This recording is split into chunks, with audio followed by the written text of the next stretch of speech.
Halo, Shalom, Skyping. ya, Shalom Bang Joseph. Ya, shalom, Kak, silakan. Ya Bang, saya mau nanya, Mm-mm. beberapa hari yang lalu ya, saya lihat TikToker yang Muslim, Mm-mm. itu dia membahas tentang Matius 12 ayat 15 dan seterusnya. Matius Nah, di situ 12 ayat 15. iya benar Bang, Matius 12 ayat 15. Mm-mm. Nah, itu kan di situ judulnya Yesus hamba Tuhan. Seperti kita tahu kalau Yesus itu kan Tuhan ya Bang ya. Mm, Nah, oke. itu Oke, dia oke. mempelintir ya bahasanya ya, bahwa Yesus itu adalah hamba Tuhan. Nah, itu gimana meinikannya, Bang? Menjelaskannya ya. Hmm. Sebenarnya saya mau menjawab, tapi takutnya nanti dipelintir lagi karena saya belum belum begitu menguasai kan tentang ini. Oke. Ada Ya, Alkitab di situ, Kak? ada Bang, ada. Oke, bantu saya untuk Kakak buka Matius 12 ayat 15 sampai 21. Teman-teman yang Kristen juga Oke, Bang. ayo kita belajar Alkitab, kita baca Alkitab supaya kita tidak seperti mereka, supaya kita juga punya pertanggungjawaban iman. Silakan dibuka Matius 12 ayat 15 sampai dengan 21, satu perikop yang full. Kita akan coba baca. Ya baik. Yesus hamba Tuhan. Yes. Tetapi Yesus mengetahui maksud mereka lalu menyingkir dari sana. Banyak orang mengikuti Yesus dan ia menyembuhkan mereka semua.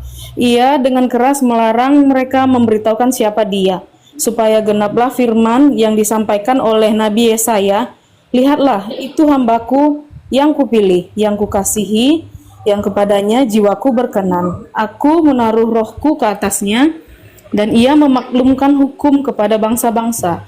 Ia tidak akan berbantah dan tidak akan berteriak, dan orang tidak akan mendengar suaranya di jalan-jalan. Bulu yang patah terkulai tidak akan diputuskannya, dan sumbu yang pudar nyalanya tidak akan dipadamkannya, sampai ia menjadikan hukum itu menang, dan padanya lah bangsa-bangsa akan berharap. Good point. Lihat, Anda baca di ayat yang ke-17. Supaya genaplah firman yang disampaikan oleh Nabi Yesaya yang mengatakan, lihat hambaku. Jadi perikop Yesus dikatakan sebagai hamba Tuhan itu menggenapi nubuatan Yesaya 42. Buka Yesaya 42, silakan.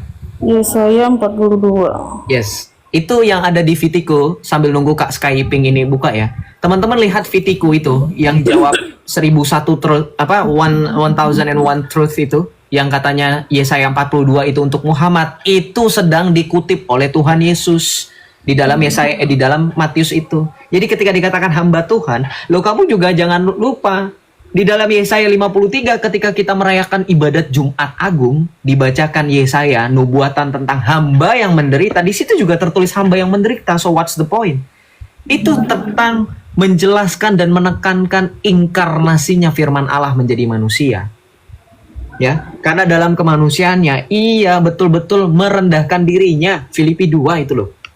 Yang walaupun dalam rupa Allah ia telah merendahkan dirinya dan menjadi sama dengan manusia. Ya, silakan dibaca Yesaya 42, Kak. Oke, sebentar Bang, 42. Dari ayat 1. Boleh, silakan. Lihat itu hambaku yang kupegang, orang pilihanku yang kepadanya aku berkenan. Oh iya, oke. Nah, di ayat pertama saja dituliskan, lihat itu hambaku yang kupegang, orang pilihanku yang kepadanya aku berkenan, aku telah menaruh rohku ke atasnya. Saudara kalau baca Alkitab tahu kan peristiwa pembaptisan. Pada saat Yesus keluar dari dalam air, terdengarlah suara di langit yang mengatakan, inilah anakku yang kukasihi, kepadanya lah aku berkenan. Selain suara, yaitulah Allah Bapa yang di sorga, ada apa yang menaungi Yesus yang dalam rupa burung merpati? Roh Kudus. Ketika di dalam Yesaya 42 dituliskan, aku telah menaruh rohku atasnya, tergenapi oleh Yesus Kristus sendiri pada saat peristiwa pembaptisan. Nah, kemudian di Yesaya 42 ayat 2 di situ dikatakan apa? Ia tidak akan berteriak atau menyaringkan suara atau memperdengarkan suaranya di jalanan. Kembali lagi di dalam Matius tadi yang kakak bacakan, yang kakak pertanyakan. Di situ apa? Ketika di ayat 15 sampai 16, Matius 12 ayat 15 sampai 16, di situ dikatakan ketika Yesus menyembuhkan ya orang-orang yang sakit, Yesus berpesan kepada mereka supaya jangan ada yang memberitahukannya. Tergenapi lagi di Yesaya 42 ayat 2. Di situ tertulis apa? ia tidak akan berteriak atau menyaringkan suara atau memperdengarkan suaranya di jalan. Dalam artian, orang-orang yang tahu Yesus adalah Mesias, Tuhan Yesus suruh mereka untuk tetap diam. Sama seperti nanti ada kisah di mana Yesus menyembuhkan orang lumpuh. Yesus meminta untuk jangan diberitahukan. Jadi dikatakan ia tidak akan berteriak atau menyaringkan suaranya. Itu sikap bagaimana Yesus tidak mau mencari validasi. Itu yang selama ini teman-teman Kristen harus tahu jawabannya ketika diperhadapkan dengan pertanyaan dan polemik dari Islam. Mana ada dalilnya Yesus mengaku sebagai Tuhan? Tidak akan pernah ada secara literal Yesus mengaku Tuhan, karena di dalam nubuatan Nabi Yesaya tertulis, ia tidak akan menyaringkan suaranya, tidak akan berteriak, atau memperdengarkan suaranya di jalan. That's it. Itu profetik, itu nubuatan tergenapi kan? Jadi bukan berarti kemudian Yesus bukan Tuhan. Nah sekarang, kalau kamu bisa buka lagi, sekarang kita ke perjanjian baru ya. Kakak boleh baca di dalam Ibrani 2. Silakan dibuka dulu Ibrani 2. Ibrani 2. Ibrani 2 ayat yang ke-5 sampai dengan ayat yang ke-18 kalau kakak boleh baca. Dibaca juga perikopnya ya. Ibrani 2 ayat 5 itu perikopnya apa? Nah ini 2 ayat yang ke-5 ya Bang? Ya, Ibrani 2 ayat 5. Perikopnya apa kak? Yesus seketika lebih rendah daripada malaikat. Oh, malaikat. Itu konsistennya Alkitab. Kenapa Yesus dikatakan hamba? Tetap konsisten kan? Alkitab itu tidak pernah kontradiksi seperti klaim mereka. Wong di Ibrani 2 ayat 5 yang perjanjian baru aja tetap menekankan Yesus lebih rendah daripada malaikat. Apa maksudnya? Silakan dibaca Kak. Ayat 5 sampai dengan ayat yang ke 10 aja silakan. Oke. Sebab bukan kepada malaikat-malaikat telah ia taklukkan dunia yang akan datang. Yang kita bicarakan ini. Ada orang yang pernah memberi kesaksian di dalam suatu nas, katanya, apakah manusia sehingga engkau mengingatnya, atau anak manusia sehingga engkau mengindahkannya, namun engkau telah membuatnya untuk waktu yang singkat sedikit lebih rendah daripada malaikat-malaikat, dan telah memahkotainya dengan kemuliaan dan hormat. Segala sesuatu telah engkau taklukkan di bawah kakinya. Sebab dalam menaklukkan segala sesuatu kepadanya, tidak ada sesuatu pun yang ia kecualikan, yang tidak takluk kepadanya. Tetapi sekarang ini belum kita lihat bahwa segala sesuatu telah ditaklukkannya kepadanya. Tetapi dia yang untuk waktu yang singkat dibuat sedikit lebih rendah daripada malaikat-malaikat, yaitu Yesus. Kita lihat yang oleh karena penderitaan maut dimahkotai dengan kemuliaan dan hormat, supaya oleh kasih karunia Allah ia mengalami maut bagi semua manusia. Sebab memang sesuai dengan keadaan Allah yang baginya dan olehnya segala sesuatu dijadikan, yaitu Allah yang membawa banyak orang kepada kemuliaan, juga menyempurnakan Yesus yang memimpin mereka kepada keselamatan dengan penderitaan. Yes, amin. Di situ tertulis, kalau Anda perhatikan di ayat yang ke-7, di situ tertulis, namun engkau telah membuatnya untuk waktu yang singkat sedikit lebih rendah daripada malaikat. Kenapa? Karena dalam perspektif kerohanian, secara rohani, secara perspektif penciptaan pun kita mengetahui manusia lebih rendah derajatnya daripada malaikat yang hanya makhluk rohani, betul nggak? Kita makhluk jasmani dan roh. Maka ketika Tuhan Yesus dikatakan hamba, Tuhan Yesus dikatakan sedikit lebih rendah daripada malaikat-malaikat, ya karena dia dalam kemanusiaannya. Iya. Karena memang penekanan inti dari Injil, dari Alkitab itu untuk menekankan kemanusiaan Yesus loh, by the way teman-teman. Untuk menekankan peristiwa inkarnasi, firman Allah yang nuzul menjadi manusia. Maka ketika Yesus dikatakan sebagai hamba, ya nggak akan jadi masalah. Karena memang dalam kemanusiaannya ia menjadi sama. Makanya silakan baca Kak, Filipi 2 ayat 6 sampai dengan selesai satu perikop itu. Kalau nggak salah sampai 13 aja. Filipi 2 ayat 6 sampai dengan 13, silakan. 2 ayat 6. 2 ayat 6. Yang walaupun dalam rupa Allah itu ya Bang? Yes, silakan dibaca. Sampai 11. Sampai 11. Yang walaupun dalam rupa Allah tidak menganggap kesetaraan dengan Allah itu sebagai milik yang harus dipertahankan, melainkan telah mengosongkan dirinya sendiri dan mengambil rupa seorang hamba. Dan menjadi sama dengan manusia. Dan dalam keadaan sebagai manusia, ia telah merendahkan dirinya dan taat sampai mati, bahkan sampai di kayu salib. Itulah sebabnya Allah sangat meninggikan dia Allah di sini Bapa ya Bang ya, maksudnya yang meninggi. Yes, betul. Dan mengaruniakan kepadanya nama di atas segala nama, supaya dalam nama Yesus bertekuk lutut segala yang ada di langit dan yang ada di atas bumi dan yang ada di bawah bumi, dan segala lidah mengaku Yesus Kristus adalah Tuhan, bagi kemuliaan Allah Bapa. Amin. Itu tadi dibacakan, dengarkan teman-teman semuanya. Bahkan di Filipi pun ditekankan kembali, mengambil rupa seorang hamba. Hamba ini maksudnya dalam kemanusiaan. Nggak usah bingung ketika Yesus dikatakan hamba Tuhan. Ya karena dalam kemanusiaannya itu. Ketika Tuhan Yesus dikatakan sebagai hamba, hamba itu artinya manusianya. Dalam kemanusiaan, Tuhan Yesus itu merendahkan dirinya. Dia mengosongkan dirinya. Berkenosis. Jadi dalam artian mengosongkan diri itu, dia menambah kodrat kedagingan. Karena dia adalah ilahi.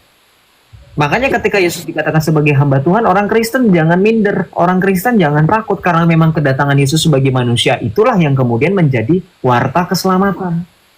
Karena Alkitab menubuatkan di dalam Yesaya 7 ayat 14, memang manusia yang akan datang seorang anak laki-laki. Makanya Nabi Yesaya dalam Yesaya 7 ayat 14 menuliskan, sebab Tuhan sendirilah yang akan datang memberikan kepadamu suatu pertanda.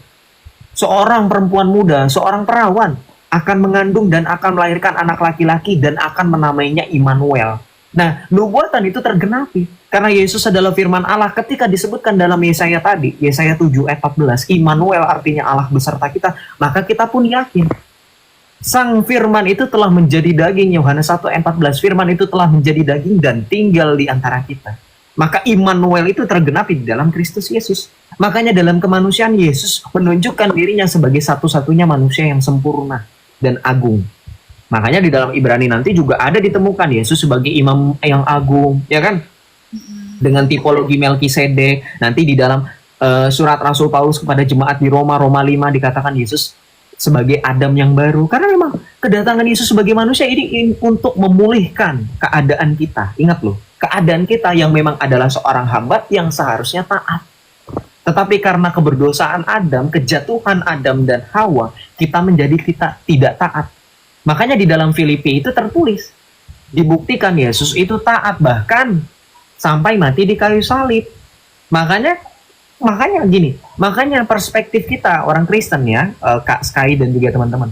Kalau nanti Kak Sky atau teman-teman lainnya misalkan ke depannya kita nggak ada yang tahu ya, atau pernah ya misalkan sebelum-sebelumnya pernah mendengarkan orang-orang mereka polemik-polemik itu berkata, ketika berbicara mengenai ajaran mereka yang poligami, yang punya banyak istri, kemudian mencatut tokoh-tokoh Alkitab seperti Raja Salomo, Raja Daud, dan seterusnya. Teman-teman langsung bilang, figur utama kita, suri tauladan kita, yang kita ikuti, betul-betul kita ikuti adalah Tuhan Yesus. Bukan Salomo, bukan Raja Daud. Kenapa? Saya selalu bilang, mereka menyediakan jalan, tapi mereka bukanlah jalan itu. Musa menyediakan jalan dan mempersiapkan jalan bagi kedatangan Mesias, tapi Musa bukanlah jalan yang dimaksud dan Mesias yang dimaksud. Yesaya pun sama. Mereka semua menyediakan jalan, tapi mereka bukanlah jalan itu. Hanya satu yang mendeklarasikan dialah jalan itu. Siapa? Yesus Kristus. Yohanes 14 ayat 6. Akulah jalan. Maka ketika orang Kristen melihat figur, melihat tokoh yang harus dianut, yang harus dicontoh, ditiru, itu adalah Yesus. Karena hanya Yesus yang benar-benar memulihkan keadaan manusia. Apakah bisa Musa memulihkan keadaan manusia? Tidak. Apakah bisa Salomo memulihkan keadaan manusia? Tidak bisa, hanya Yesus. Adam yang pertama gagal, maka Yesus datang sebagai Adam yang baru memulihkan kodrat manusia yang fana. Makanya dalam kemanusiaannya ia menjadi hamba yang taat. Makanya Kak Sky nanti juga akan lihat di dalam Injil, Yesus berdoa. Ya, Yesus benar-benar menyerahkan segala kehendaknya kepada Bapa. Yesus selalu berkata bahwa dia datang bukan atas kehendaknya sendiri, melainkan kehendak Bapa. Itu sekaligus untuk membuktikan dia sebagai manusia yang betul-betul mengembalikan kodrat kita yang sudah seharusnya kita menyerahkan segala sesuatu dengan kehendak Sang Bapa. Gitu ya, Kak Sky, seperti itu Kak. Ada lagi yang mau ditanyakan? Boleh satu lagi Bang? Boleh, silakan. Ya, ini Bang, ketika Yesus mati dan dikuburkan, sebelum hari ketiga, apakah dia turun ke dalam kerajaan maut seperti pengakuan iman rasuli, atau ada tertulis di Alkitab Bang? Ada, 1 Petrus 3 ayat 18 sampai dengan 21 boleh? Ada tertulis dalam Alkitab. Silakan Kak dibuka. Surat Rasul Petrus yang pertama, 1 Petrus 3 ayat 18 sampai dengan 21. Teman-teman, kalau ada yang bertanya, kok di pengakuan iman rasuli di syahadat kita dikatakan bahwa Yesus turun ke alam maut, turun ke tempat penantian, bukan alam maut ya, maaf. Turun ke tempat penantian. Itu ada di mana Joseph? Ada di dalam surat Rasul Petrus, 1 Petrus 3 ayat 18 sampai dengan 21. Itu alam penantian. Apa itu tempat penantian? Nah, silahkan dibaca Kak. 1 Petrus 3 ayat 18 sampai dengan 21. Sebab juga Kristus telah mati sekali untuk segala dosa kita, Ia yang benar untuk orang-orang yang tidak benar, supaya Ia membawa kita kepada Allah, Ia yang telah dibunuh dalam keadaannya sebagai manusia, tetapi yang telah dibangkitkan menurut roh, dan di dalam roh itu juga Ia pergi memberitakan Injil kepada roh-roh yang di dalam penjara, yaitu kepada roh-roh mereka yang dahulu pada waktu Nuh tidak taat kepada Allah, ketika Allah tetap menanti dengan sabar waktu Nuh sedang mempersiapkan bahteranya, di mana hanya sedikit, yaitu 8 orang yang diselamatkan oleh air bah itu. Juga kamu sekarang diselamatkan oleh kiasannya, yaitu baptisan. Maksudnya bukan ayat 2 sampai ayat 21 tadi Bang. Iya, 21 saja. Maksudnya bukan untuk membersihkan kenajisan jasmani, melainkan untuk memohonkan hati nurani yang baik kepada Allah oleh kebangkitan Yesus Kristus. Nah, baca di situ tadi dibacakan, kita dengarkan tadi tertulis apa di situ? Yang dalam roh Ia pergi memberitakan roh-roh yang ada di dalam penjara. Roh-roh yang ada di dalam penjara. Penjara itu yang dimaksud dengan alam penantian. Kenapa? Loh, di alam penantian itulah tempat di mana roh-roh yang jiwa-jiwa yang sebelum kedatangan Kristus Yesus datang, mereka menanti dengan sabar. Siapa itu? Para nabi. Abraham, ya, Nuh, dan seterusnya. Mereka yang menanti dengan sabar, mereka yang sebelum kedatangan Kristus, ya, alam penantian.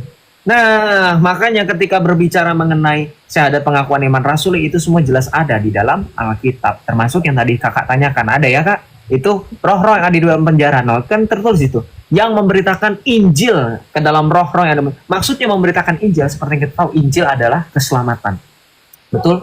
Injil yang dimaksud adalah kabar sukacita, keselamatan. Ketika Yesus pergi memberitakan Injil kepada roh-roh yang ada di dalam penjara, penjara itu bukan tempat yang kekal. Penjara itu tempat sementara di mana jiwa-jiwa terkurung menanti untuk dibebaskan. Nah, itulah tempat penantian, Kak.